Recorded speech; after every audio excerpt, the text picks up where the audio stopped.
What's going on, my fellow Jedi and Padawans? Welcome back to another Jedi gaming video. Thank you guys so much for coming back to the channel, and if you guys are new, welcome. We're going to continue our God Roll guides for y'all with another Nessus weapon for y'all with the Veiled Threat. This is a rapid fire frame stasis burn auto rifle in our kinetic slot up there with that 720 RPMs. This thing does feel pretty good in both PvP, PvE. Feels like a little laser beam in my personal opinion, especially if you build it outright for the Crucible. So we're going to cover both of those God rolls for you with this no origin trait as well with Radiolarian Transponder. So we have that rapid final blows cause targets to explode into a pool of that Radiolarian fluid. So it's basically like a little AoE that gets left over, just like when we have that modifier with the Real Vex, giving them a nice little damage. Very good in PvE, not as much in the PvP realm. So starting us off, PvE. This thing, I built it out for range because it does have a pretty low range at the 720, and I want to compete against some of those other hard-hitting auto rifles in that end game content, so that's why I went with range as our masterwork right here. For the barrel right here, same kind of concept. We have Hammer Forge, which gives us plus 10 to range. It felt the best to me.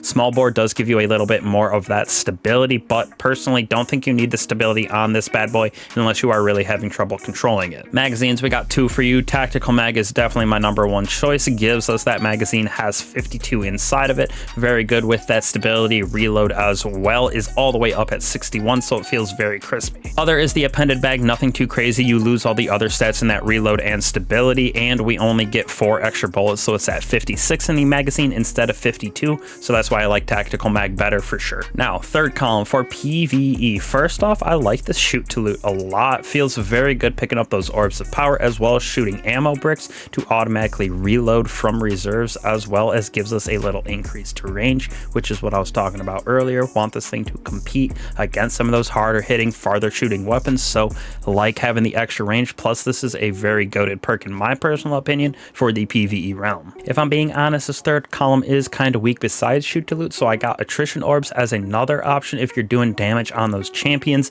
Since this is going to be a little less hard hitting auto rifle, you're going to be able to create those improved orbs of power with doing that sustained damage on those enemies, so not a bad choice to get some more orbs to be created, but shoot to loot is definitely still better. Last option for this third column, which does play well in the PvP realm as well, is Strategist. Final blows grant us that class ability energy. Activating gives us weapon stability, so when we dodge, use our rift or shield, we're going to get extra stability on this weapon. But I really like the shoot to loot on this. Like I said, definitely my #1 choice, but attritions or strategist also a decent option as well for the third column. Fourth column definitely got some better options for sure, but headstone I really like on this. Precision final blow spawn those stasis crystals, also improves our stability. We pair this just well with the stasis synergy of the weapon, or even the prismatic side. Getting those stasis shards freezes that facet of ruin, allows us to get bigger explosions on them, so this does feel very good in my personal opinion. Probably my #1 choice. Another option for you is surrounded. Get that nice juicy 35-40% damage when you are surrounded by those 3 or more proximity targets, so nice little perk to give yourself a little bit more damage when you are surrounded pretty hard. But I still like that headstone a little bit better in my personal opinion for my gameplay style. Last option for y'all is that Desperate Measures. Absolutely slaps as well for that little bit of that increase in damage based on our melees and grenades. Also give that larger damage bonus with these stacks, so a little synergy for y'all between these subclasses. Definitely feels very good on prismatic, like I said. Little slept on perk for sure. Don't use it as much as I should, I feel like, but also lots of good perks that we have on all of these weapons. So with that, I think this thing plays pretty well, like I said, especially with that stasis synergy or with the prismatic synergy. That headstone feels super nice, especially with our artifact as well this season. So we're gonna give this a 4.5 out of 5. Feels very crispy, like I said. Not too much movement on this thing. Doesn't bounce, doesn't have the range as some of our other weapons, so that's why we built it out the way that we did. But let me know what you guys think of it PvE side before we get right into this PvP. As for the PvP side of things, this time we're starting out again with range. Just feels the best for me. You could go with stability if you want, if you're having trouble controlling this thing, but definitely want to build this out to compete with some of those harder hitting, slower flying auto rifles and pulse rifles. For me, barrels, definitely this is your best choice. Keeps the stability up in the 60s without dropping into the 50s, as well as our range stays right in that 54 range, just like it it is with hammer forge, so small bore, definitely the go-to. Moving on to our barrel magazine right here, we got ourselves accurized rounds, just like always, gives us that range. Again, if you're having trouble controlling the bounce on this, go with steady rounds, but accurized definitely should be your go-to. Third column here, definitely got some better choices for the PvP realm than we do for the PvE side of things. First off, that strategist. Again, when we get those defeats, we're going to generate that class ability energy for ourselves. After we use that class ability energy, we're going to get additional stability, so it just pairs perfectly with the Crucible being able to use this for a laser beam, because that stability feels very, very nice, as well as the chain of getting our class ability back faster. Another perk that I do like in the Crucible is To the Pain, new perk this season. While the weapon is equipped, taking damage increases our handling aim assist until it is stowed. Taking more damage increases this effect. Definitely feels good inside of the Crucible, basically continuously taking damage if you are actually inside of the fights instead of running away like 95% of my teammates seem like they do, but